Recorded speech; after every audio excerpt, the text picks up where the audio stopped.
아버지의 돌봐주심을 의지하여 기도하게 하사 우리의 기도가 탄식이 아니라 하나님 아버지의 보살펴 주심에 대한 소망이 되게 하소서.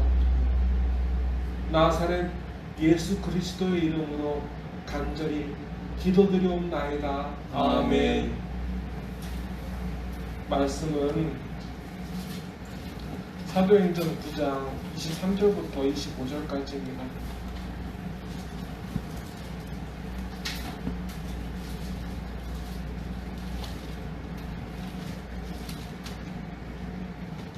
말씀을 제가 읽겠습니다. 여러 날이 지남에 유대인들이 사울 죽이기를 공모하다니 그 계교가 사울에게 알려지니라. 그들이 그를 죽이려고 밤낮 성문까지 지키거늘 그의 제자들이 이 밤에 사울을 광주리에 담아 성벽에서 달아내리니라. 아멘. 말씀을 보게 되면 스데반은 복음을 전하자마자 그 광장에서 돌로 맞아 죽었어요. 너무 보게 되면 사울은 그 회당에 가서 복음을 전했죠. 그리고 사울은 우리가 주일 오전에 얘기했던 것 같이 그를 죽이려고 하는 사람들의 앞에서 복음을 전했기 때문에 사자굴 같은 회당 안에서 복음을 전했기 때문에 이 상황은 우리가 알 수밖에 없는 상황이었어요.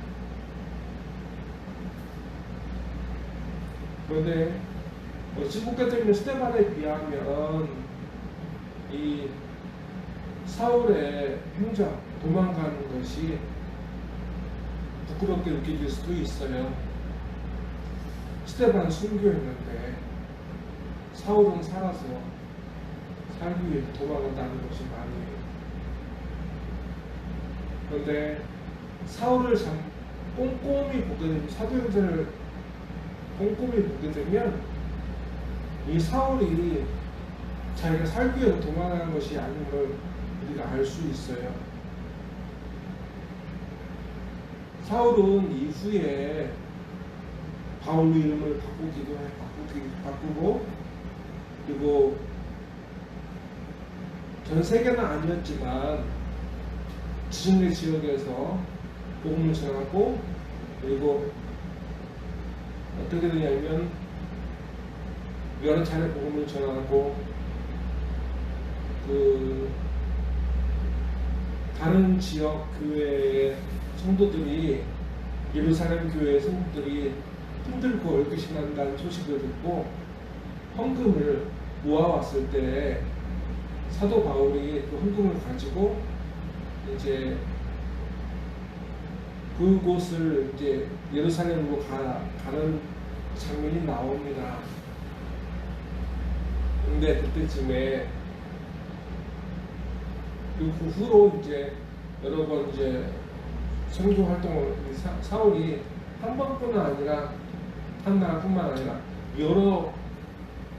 세 번 이상 다음에 돌아다니며 복음을 전하고, 맨 마지막에 이제 예루살렘에 돌아왔었을 때 돌아오기 전에 어떤 사람이 예언을 들어요. 네가 예루살렘에 가면 죽을 것이다. 많은 사람들이 그를 말립니다. 가지 말라고. 너 가면 죽는다. 그랬는데 사도 바울은 울지 말라고, 자기가 죽지 않을 거라 말한 것이 아니라 나는 죽을지라도 가서 복음을 전해야 한다 할 정도로 그 사람은 죽음을 각오하고 그 교회 성도들과 함께 울면서 예루살렘으로 가요. 그런 것을, 그런 그 사도 바울, 그 사울의 마음을 생각해 본다면 이 지금 사울이 지금 피난하는 것은 어찌 보게 되면 그 사울의 마음과 그런 의지와 그 기여하는 어찌 보게 되면 다른 부분인 거예요.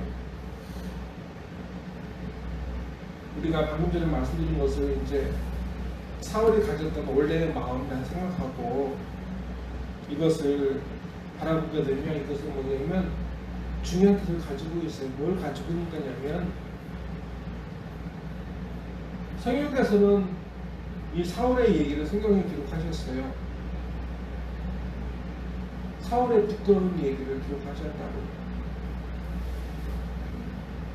사울은 자기의 명예를 자기 뜻하는 그 이상을 옳게 여기면서 스데반을 핍박했던 사람입니다. 그런데 예수님을 만나자마자 사울은 이 부끄러움을 감수했어요. 감내해야 했어요. 왜냐하면 주님께서 지금뿐만 아니라 앞으로도 그 삶을 통해서 전하고자 하는 사람들이 있고 복음을 전하게 하기 위해서 그에게 부끄러움을 감내케 하셨다고요.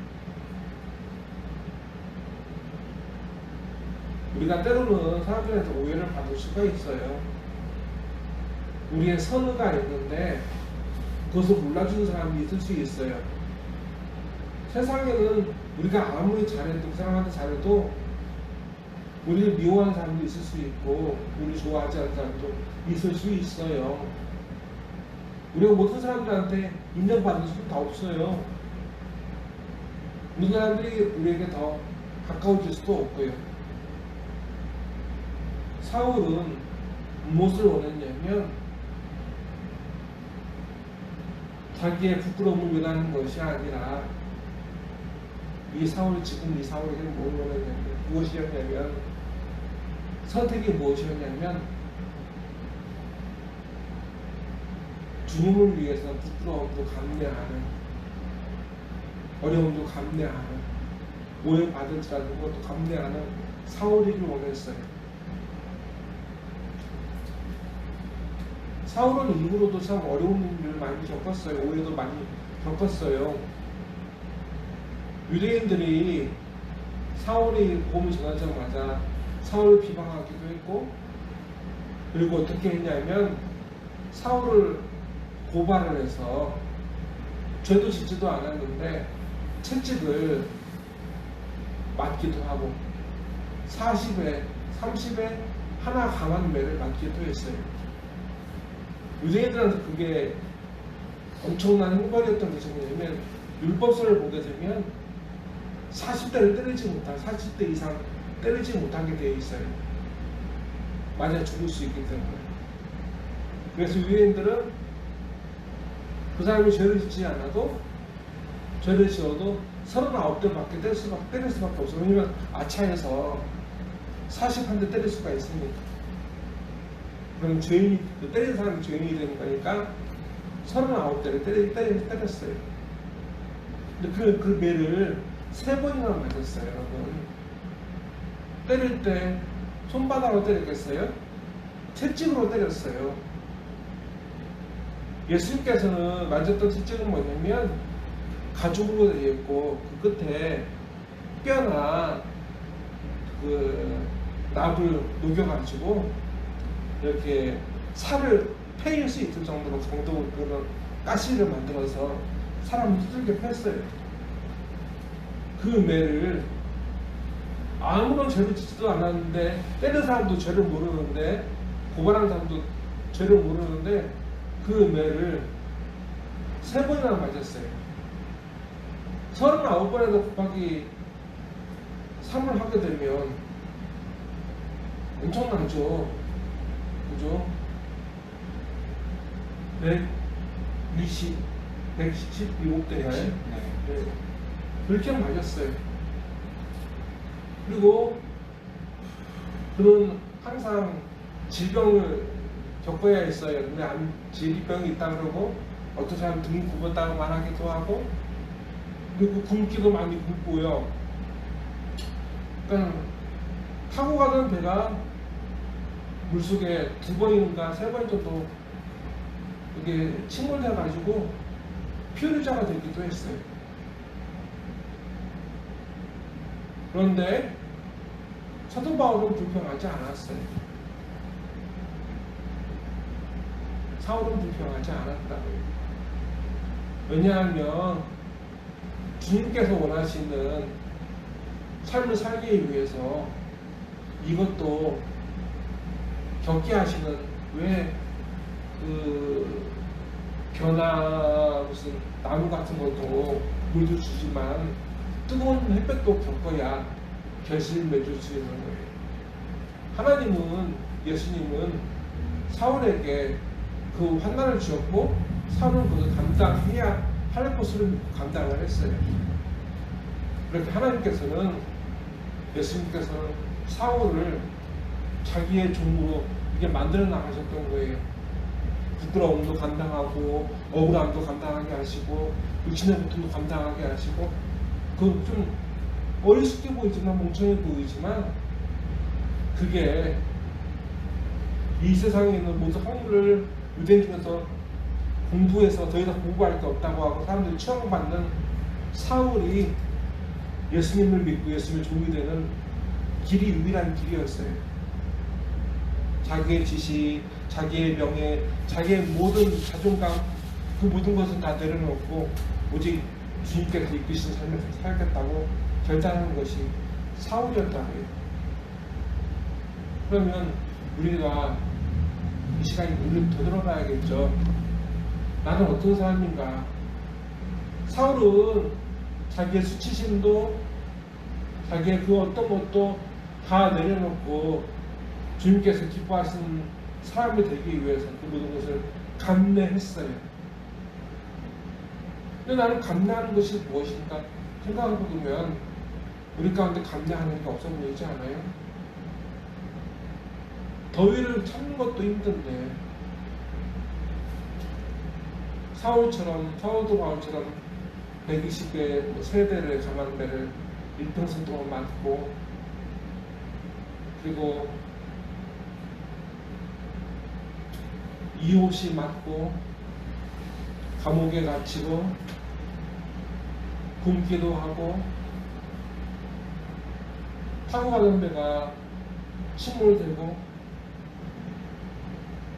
그렇게, 그리고 자기 형제와 자매들한테, 자기 가족들한테 외면당하고 가족들이 다 자기를 죽이려고 달려드는 것을 늘 바라보는 사울의 삶, 그 삶을 비하면 우리는 참 주님을 위해서 찾는 게 없어요.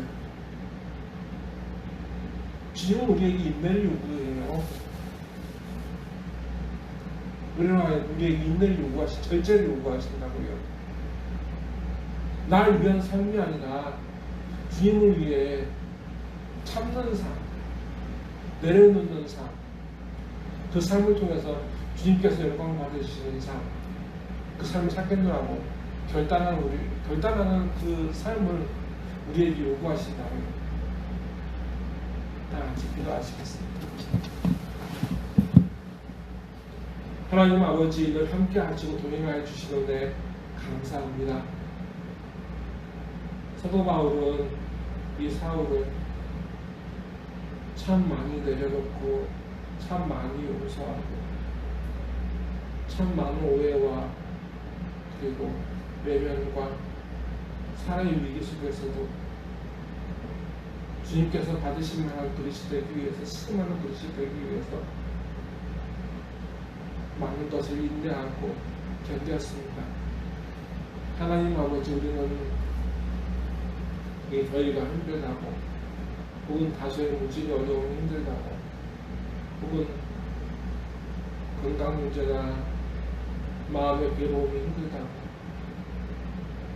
하나님 아버지께 오시기에 불평하고 오만한 모습이 아니었는지 여담을 볼 때 부끄러울 따름입니다. 하나님 아버지, 많은 식물들이 열매를 맺기 위해 더위를 감내하는데, 사도 바울도 어려움을 감내했는데 우리도 절제하며 인내하는 믿음을 주셔서 그 삶을 살게 하여 주시옵소서. 그래서 우리의 어려움 속에서도 영광 받으시는 하나님을 생각하며 주 예수님을 생각하며 감사함으로 인내하는 믿음 갖게 하소서. 삶을 살게 하소서. 나사렛 예수 그리스도의 이름으로 간절히 기도드리옵나이다. 아멘.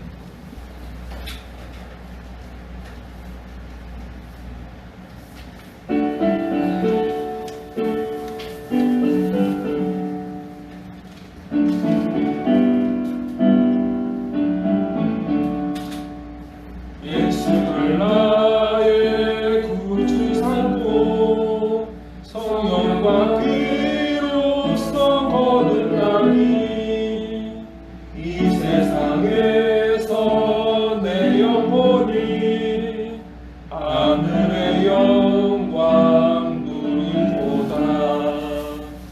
이것이 나의 간증이요 이것이 나의 찬송일세. 나 사는 동안 끊임없이 구주를 찬송하리로다. 온전히 주께 맡긴 내 영 사랑의 음성을 듣는 중에 천사들 왕래하는 것과 하늘의 영광 보리로다. 이것이 나의 간증이요 이것이 나의 찬송일세. 나 사는 동안 끊임없이 구주를 찬송하리로다. 주 안에 기쁨 누림으로 마음의 풍랑이 잔잔하니 세상과 나는 간 곳 없고 구속한 주만 보이도다. 이것이 나의 간증이요 이것이 나의 찬송일세. 나 사는 동안 끊임없이 구주를 찬송하리로다. 아멘. 주기도문으로 예배 마치겠습니다. 하늘에 계신 우리 아버지, 아버지의 이름을 거룩하게 하시며 아버지의 나라가 오게 하시며 아버지의 뜻이 하늘에서와 같이 땅에서도 이루어지게 하소서. 오늘 나에게 일용할 양식을 주시옵고 우리가 우리에게 잘못한 사람을 용서하여 준 것 같이 우리의 죄를 용서하여 주시고 우리를 시험에 빠지지 않게 하시고 악에서 구하소서. 나라와 근본과 영광이 영원히 아버지의 것입니다. 아멘.